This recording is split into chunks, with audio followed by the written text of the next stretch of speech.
بسم الله الرحمن الرحیم. ګرانو کتونکو السلام علیکم ورحمت الله وبرکاتہ. زه ستاسو ملګری دریاب دولت خیل یم او تاسو ته یاد دی چې څنګه په ټوله نړۍ کې د کرونا په نوم باندې وبا راغلې ده، نو هم په دغه اړه در سره یو څو خبرې شریکول غواړم قدرمنو. دا تاسو یې هم چې ټول دکانونه بند دي، کاروبار هم په ټپو باندې ولاړ دی.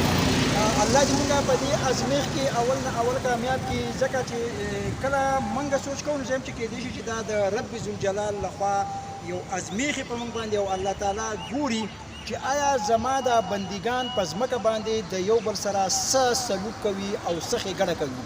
ځکه چې په دې اوسني وخت کې په دې کړکېچنو حالاتو کې داسې کسان هم شته، داسې خلک هم شته چې هغه په لباس او په جامه باندې سپین وي، هغه په ځوانۍ ښایسته وي، د چا کې تمه نه وي، خو د هغو په کورونو کې د یو وخت رزق هم نه وي، د هغو د بچو په خوله کې د وخت نوړی هم نه وي.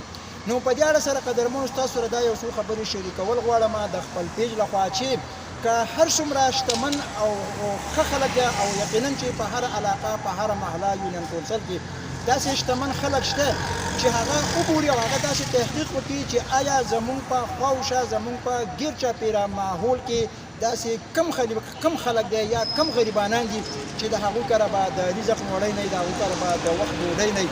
نو یقینا پکار ده چې مونږ د هغوی تحقیق وکړو، د هغوی سره مرسته وکړو، په ځای د دې چې هغوی سبا له مونږ ته ودرېږي او زمونږ نه سوال وکړي. د دې نه مخکې زمونږ حق جوړېږي، ځکه چې دا حقوق العباد ده او په حقوق العباد باندې رب ذوالجلال خوشحالېږي. ځکه الله تعالی فرمایي لقد خلقنا الانسان فی احسن تقویم، بېشکه مونږ تخلیق کړی ده د انسان په بهترین انداز سره او بهترین انداز یې تخصیص کړی د دې لپاره دی قدرمنو چې الله تعالی انسان له عقل او شعور دواړه ورکړي دي. نو پکار ده چې مونږ دا وخت د ازمیښت دی، مونږ د انسانانو سره د یو بل سره د خیر ښېګڼې کارونو ته دوام ورکړو او حقوق العباد ته د هغه مخ په وړاندې باندې بوځو.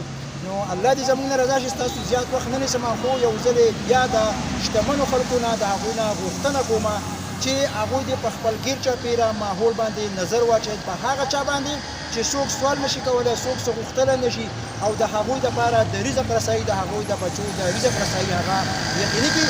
د وخت د واکمنو نه هم دغه غوښتنه کومه چې که د وخت واکمن هغه د وټونو په وخت کې په لارو کوڅو کې ګرځي، د اوږد د غوښتو دپاره شپه ورځ هغوی یو کړي.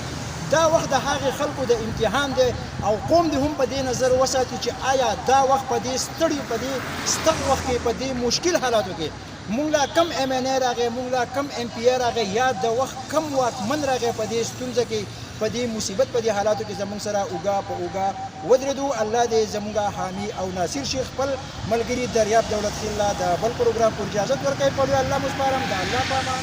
ډېره ډېره مننه.